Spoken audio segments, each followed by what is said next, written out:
Sveiki! Šiandieną šiek tiek papasakosiu, kaip vyksta mano analizė. Paskaitų metu moksleiviams aš kalbu apie tai, kaip geriau pažinti save. Tai yra prisiliesti prie tos atviros knygos, kuri mes esame. Mes esame be galo informatyvus, nors ir nekalbame. Nors kitiem atrodo, kad mes esame pakankamai uždara sistema ir labai sunku įsigilinti į mus ir žvelgti kažką tai, kas teiktų apie mus informacijos. Tačiau tai yra klaidinga nuomonė. Žmogus, kuris tuo domisi, kuris skiria tam dėmesį ir turi praktikos, gali labai daug pasakyti apie žmogų jau vien iš pirmo žvilgsnio, nekalbant apie tai, kad jis praleistų su juo bent kokią valandėlę. Tačiau visada yra būdas atlikti įvairias analizės ir patiems. Tai yra skirti dėmesio savianalizei. Yra įvairių metodų ir testų, kaip tą padaryti. Tačiau mano būdas yra čia ir dabar. Aš analizuoju gyvą žmogų čia ir dabar. Tai yra su tuo savybių paketu, kuris ateina pas mane. Man tai yra pranašumas prieš testus todėl, kad testą mes turime galimybę šiek tiek apsukti. Tai yra, mes galime savo naudai parašyti tai, ko iš tikrųjų mes neturime. Arba modeliuojame tas situacijas į priekį, įsivaizduodami, kad mes galime padaryti tam tikrus dalykus, o paaiškėja, kad iš tikrųjų negalime. Arba mes tiesiog perlipinėtume per save, kad tai atliktume. Pradėkime nuo to, kad žmogų galima sutikti pagal išorę, išleisti pagal vidų. Apie žmogų kalba netgi jo apranga. Tai yra, žmogus nešioja tam tikrą aprangos stilių. Tai yra taip pat informatyvu ir kalba apie jį. Nekalbant apie spalvas, kurios atspindi tam tikrą būseną. Tai yra, žmogus jaučiasi, tarkim, nesaugus. Jam yra šalta, tarkim, jam trūksta energijos. Tam tikra spalvų gama atspindi šitos dalykus, kuriuos labiau naudoja savo aprangos detalėse. Tai yra, jeigu žmogus nori būti nepastebimas, nematomas, kas dažniausiai vyksta Lietuvoje, mes naudojam aprangos toną, tai yra pilka arba juoda. Labai retai žmogus nešiojantis raudoną aprangą, tarkim, į save neatkreipia dėmesį. Tai dažniausiai jau yra akcentas, kuris šaukia. Tai yra kalba. Arba oranžinė, tarkim. Tai yra spalva, kuri skatina netgi tam tikras permainas arba idėjas generuoja mumyse. Tai yra tik spalvos. Žmogaus kūnas susideda iš kūno dalių, kurių lankstumas, judesys mums duoda informaciją. Tai yra tai, kaip žmogus lanksto savo pirštus. Tarkim, taip.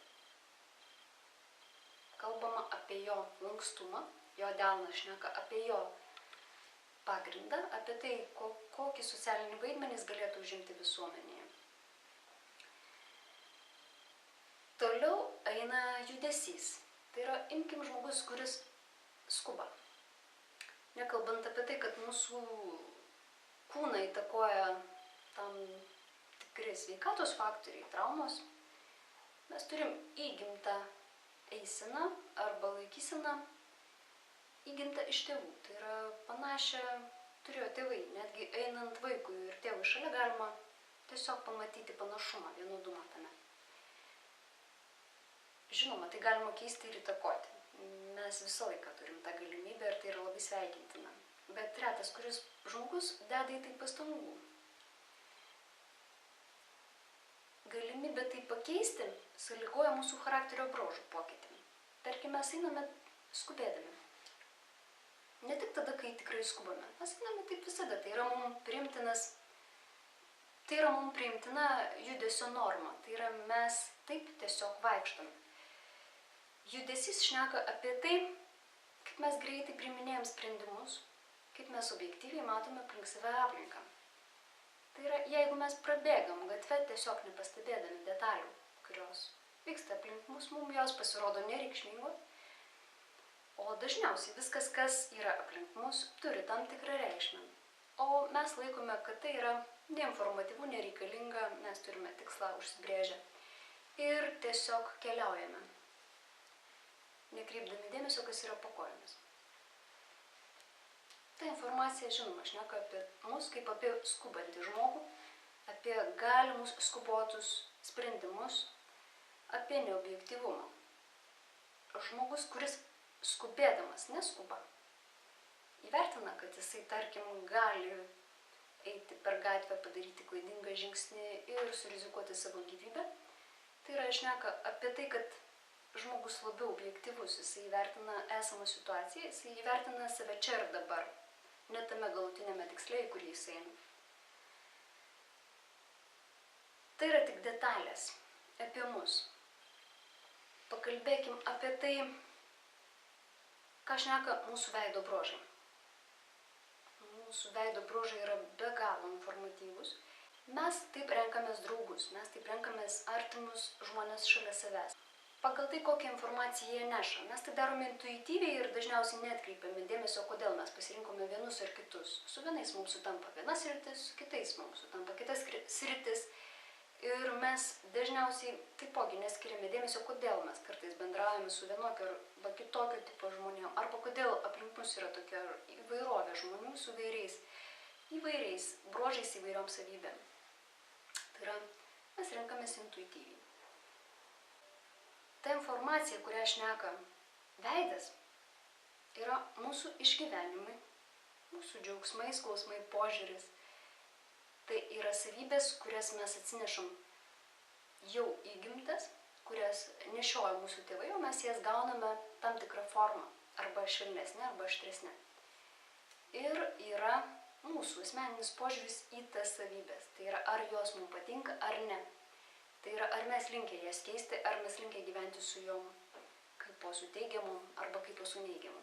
Nesigilinsim į tą informaciją detaliau, todėl kad jeigu paimsim vieną atskirą detalę, tai nebus informacija apie žmogų. Tarkim, nosis mums galėtų kalbėti apie sprendimus, apie tai, apie žmogaus požiūrį, apie tai, kaip jisai linkęs elgtis tam tikrose situacijose. Tai yra pulti arba gintis, tai yra daryti sprendimus arba pasilikti nuošaliai. Visas mūsų organizmas, tai yra visi pojūčiai, kuriuos mes turime, atspindi mūsų informacijos priėmimą arba davimą. Informacijos priėmimas be abejo yra ausis, nosis, akys. Informacijos davimas yra gestas, balsas, judesys. Tai yra, jeigu mes kalbėdami stipriai gestikuliuojame rankomis, mūsų išraiška yra labai plati, mums neužtenka vien balso tam, kad išreikšti save. Dažniausiai toks žmogus, jisai kalbėdamas jau kažką tai paišo. Jam reikia išraiškos, ne tik verbalinės, jam reikia ir kūno judesio, kad jisai realizuotų tai, ką jis nori pasakyti. Žmogaus balsas. Jeigu, tarkim, žmogus nekalba ir daroma analizė vien tik pagal fotografiją, tai kaip papildomas elementas yra labai svarbus balsas. Dažnai išvaizda su balsu neprasilenkia, tai yra ta informacija yra vienalytė, tai yra vientisa, pratęsia viena kitą. Tačiau būna atvejų, kai balsas gali labai nustebinti. Tai yra balso formos išraiška. Tai yra tai, ką kartais sunku prognozuoti vien tik iš vaizdo. Balsas yra arba įtaigus, arba neįtaigus, neįtikinantis. Jis gali kalbėti miniom, jis gali kalbėti tik tai vienam žmogui asmeniškai. Tai yra žmogaus poreikis save realizuoti. Tai yra žmogaus galimybė parduoti, perteikti, išsireikšti. Atitinkamai mes šį dalyką gretinam su pasirinkta profesija ir kaip žmogui seksis tai daryti, naudojant balsą. Tarkim, mes galim girdėti vien tik balsą. Tai yra per radijo stotis transliuojamas balsas mums kelia kažkokias tai asociacijas. Arba jis priimtinas, arba ne. Žinoma, ten žmonės atėję jau yra atrinkti ir pagal tai, ar jo balsas yra priimtinas didžiumai, jie priimami į darbą. Ir tai yra jų darbas perteikti save, savo mintį balsu. Didžiausia pastanga teikiama į šitą išraiškos priemonę. Tačiau, kai kalbama, tarkim, televizijos eteryje, žmogus turi valdyti įvairias savo išraiškos formas. Tai yra akių kontaktą, tai yra balsą, tai yra kūno judesį, gestą. Mes esame informatyvūs, mes perteikime savo kūnų tai, kas yra mūsų viduje. Pagal žmogų galima, žinoma, spręsti pagal atskiras detalės, išmokti tai kaip teorijoje parašyta, bet tai nebus visiškai tikslu. Žmogaus netgi kaktos, antakių, akių, nosies, lūpų, ausų forma šneka apie žmogų kaip apie atskiras charakterio savybės.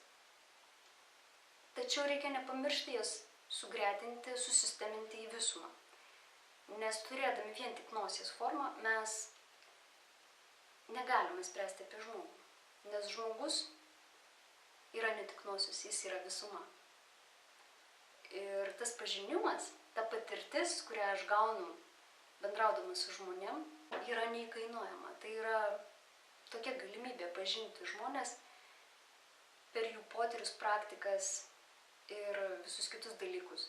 Žinoma, tai nėra 100% analizė, niekas negali išanalizuoti žmogaus 100%, bet tai yra pakankamai detalu renkantis profesiją.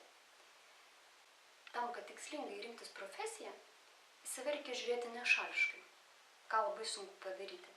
Todėl yra labai svarbu žmogus galintis įvertinti iš šono. Tai gali būti, žinoma, ir draugai, jeigu jie gali pateikti tokią savo nuomonę, ir tėvai, ir seneliai, ir artimieji.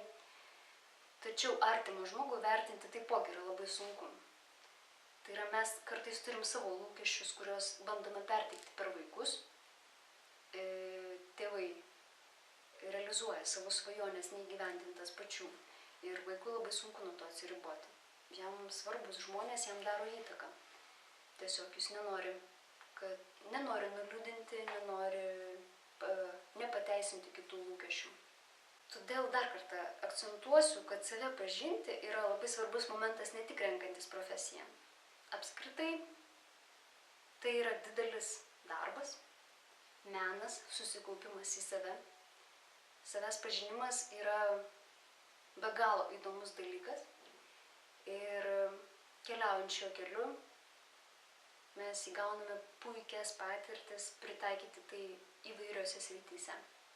Linkiu jums skirti tam dėmesio, linkiu pažinti save, linkiu patirti tą džiaugsmą, prisiliečiant prie to, kas yra be galo įdomu ir puikiai panaudojama praktika.